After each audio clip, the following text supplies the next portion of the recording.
ஓம் நம சிவாய. போன வீடியோவில் மகாபலி சக்கரவர்த்திக்கு தீப திருநாள் அன்று சிவன் அருள் தந்ததோடு பார்த்துருந்தோம். இந்த வீடியோவில் சிவன் பார்வதிக்கு இடபாகம் கொடுத்தாரு இல்லையா, அதையும் தீப திருநாள் அன்னைக்கு தான் கொடுத்தாரு. இது எல்லாமே தலபுராணத்துல இருக்கு. அதையும் இப்ப பார்க்கலாம். சிவன் கைலாயத்துல எல்லா ஜீவராசிகளையும் அன்போடு பார்த்துட்டு இருக்காரு. அந்த நேரத்துல பார்வதி சிவன்கிட்ட சூரிய சந்திரன் யாருன்னு கேட்ட உடனே இவங்க 2 பேருமே என்னோட கண்கள் தான் அப்படின்னு சிவன் சொல்றாரு. உடனே பார்வதி விளையாட்டுத்தனமா சிவனோட 2 கண்களையும் மூடுறாங்க. உலகத்துக்கே ஒளி கொடுக்கக்கூடிய சிவனோட கண்களை மூடினா என்ன ஆகும்? இருண்டே போயிடும். அதே மாதிரி சிவனோட கண்களை மூடின உடனே இருண்டு போகுது. இதனால தேவர்கள், முனிவர்கள், ரிஷிகள், யோகிகள், ஜீவராசிகள் இவங்க எல்லாருமே சமைச்சு போயிடுறாங்க. சுத்தி என்ன நடக்குதுன்னு அவங்களுக்கு எதுவும் தெரியல. அவங்க துன்பப்படுறத பார்த்த சிவபெருமான் தன்னோட நெற்றி கண்ணை திறக்கிறாரு. உடனே எல்லா இடத்துக்கும் ஒளி கிடைக்குது. 14 லோகங்களையும் இருள் நீங்கி ஒளி பெறுது. இதை பார்த்த பார்வதி உடனே தன்னோட கைகள் 2ஐயும் விளக்கிட்டு வருத்தத்தோடையும் கவலையோடையும் எவ்வளவு பெரிய பாவத்தை பண்ணிட்டேன் அப்படின்னு சிவன்கிட்ட சொல்றாங்க. என்னோட பாவத்தை போக்குறதுக்கு நான் தவம் செஞ்சாகணும் அப்படின்னு பார்வதி சொன்ன உடனே, நீ காஞ்சிபுரம் போ, இங்க போய் நீ தவம் செஞ்சு உன்னோட பாவத்தை போக்கு அப்படின்னு சிவன் சொல்றாரு. இதுக்கப்புறம் பார்வதியும் காஞ்சிபுரத்துக்கு போய் கம்பை நதிக்கரையில மணலை குமிச்சு வச்சு சிவலிங்கம் ஆக்குறாங்க.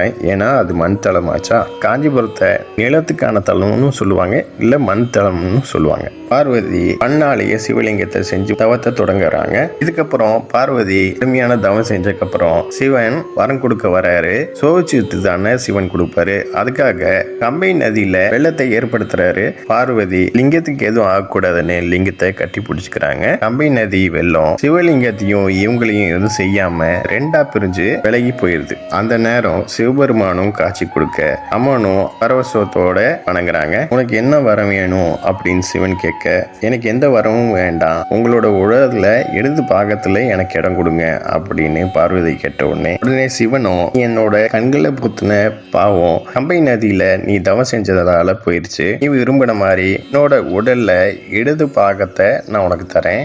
ஆனா இந்த காஞ்சிபுரத்துல இருந்து தெற்கு திசையில இருக்கிற புனிதமான தலம் இருக்குது. அது நினைச்சாவே முக்தி தரும். அந்த தலத்தோட பேரு திருவண்ணாமலை. நீ அங்க போய் தவம் பண்ணு. அங்க வந்து என்னோட உடல்ல இடது பக்கத்தை நான் உனக்கு தரேன் அப்படின்னு சிவன் சொல்றாரு. பார்வதி தனக்கு ஏற்பட்ட சந்தேகத்தை சிவன்கிட்ட கேட்கிறாங்க. திருவண்ணாமலைக்கு சமமா வேற ஒரு தலம் எதுவும் இருக்கா அப்படின்னு கேட்கிறாங்க. எனக்கு சமமான தெய்வங்கள் எதுவும் இல்ல.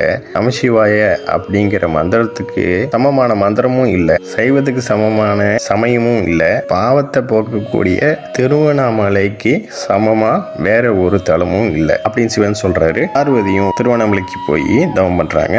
கௌதம முனிவரோட ஆசிரமத்துக்கு போய் அவர் சொல்ற முறைப்படி தவம் செய்யறாங்க. மலைக்கு கிழக்கு பக்கத்துல ஒரு தவச்சாலையை அமைச்சு சப்த கன்னிமார்களை காவலுக்கு சுத்தி நிக்க வைக்கிறாங்க. 4 வாசல்களையும் 8 பைரவர்களை காவலுக்கு நிக்க வைக்கிறாங்க. விநாயகரையும் முருகனையும் 2 பக்கமும் காவலுக்கு நிக்க வைக்க, துர்க்கைய தான் பக்கத்திலேயே தவத்துக்கு காவலுக்கு நிக்க வச்சுட்டு தவம் செய்ய ஆரம்பிக்கிறாங்க. அதே நேரத்துல நீலகிரியில ஒரு அசுரன் இருந்தான். அந்த அசுரன் பேரு மகிஷாசுரன்.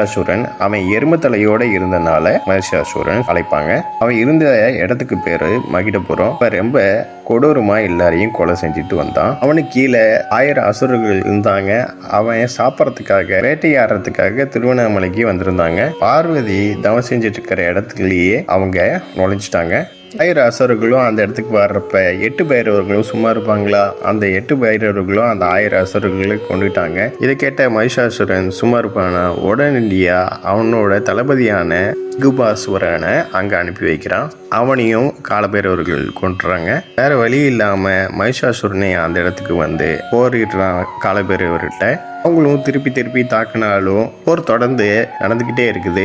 இதை பார்த்த பார்வதி தான் பக்கத்துல இருந்த துர்க்கையை அனுப்பி வைக்கிறாங்க. துர்க்கையும் மகிஷாசுரன்ட்ட போரிடுறாங்க. ஆனா போர் ரொம்ப கடுமையா ஆன உடனே துர்க்கை மகிஷாசுரன் மத்திய அவதாரம் எடுக்கிறாங்க. அவனோட காலால அவனை மிதிச்சு சூளத்தை தாக்கி கொன்றாங்க. ஆனா அவனோட கழுத்துல ஜோதிமயமா ஒண்ணு ஒளிருது.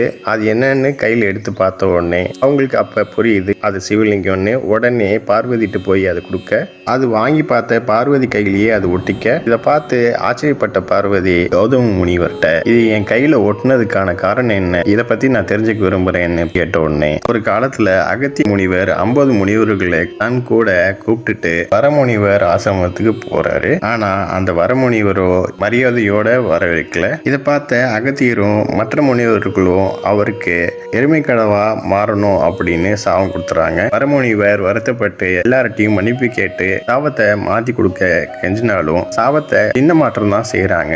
அது என்னன்னா, எருமை முகத்தோட அசுரனா பிறந்தாலும் சிவனோட இடது பக்கத்துல இடம் பிடிக்க தவம் பண்ண வர்ற பார்வதி உனக்கு சாப விமோசனம் தந்துருவாங்க அப்படின்னு அவங்க சொல்லிட்டு போறாங்க. முனிவர் சாபத்தினால வரமுனிவர் மகிஷாசுரன் மாறுறாரு. பசியினால அலைஞ்சு திரிகிறாரு. அவரு கண்ணு முன்னாடி மன்னந்த முனிவர் கண்ணில் படுறாரு. அவரை எடுத்து மகிஷாசுரம் முழுங்கிடுறான். அந்த நேரத்துல மன்னந்த முனிவர் தன் கையில ஒரு லிங்கத்தை வச்சிருந்தாரு. அந்த லிங்கம் இவன் தொண்டையிலேயே மாட்டிருது. லிங்கத்தோட இருந்த அசுரனை நீங்க கொன்னனாலதான் அதோட பாவம் உங்களுக்கு வந்துருச்சுமா. ஆனா நவதீர்த்தத்துல நீங்க போய் நீராடினீங்கன்னா இந்த பாவம் உங்களை விட்டு போகும் அப்படின்னு அவர் சொல்லி முடிக்கிறாரு. இதை கேட்ட பார்வதி உடனே துர்க்கைக்கு கட்டளையிட அவங்க வாளால பூமியை பிளந்து நவதீர்த்தத்தை வர வைக்கிறாங்க. ஒரு மாசம் நவதீர்த்தத்துல அவங்க நீராடுறாங்க. பாவமும் போய் லிங்கமும் பிரிஞ்சு வெளியே வந்துருது. இதுக்கப்புறம் அந்த லிங்கத்தை நதிக்கரையில வச்சு அர்ச்சனையும் பண்றாங்க. பார்வதி பாவத்தை போக்குன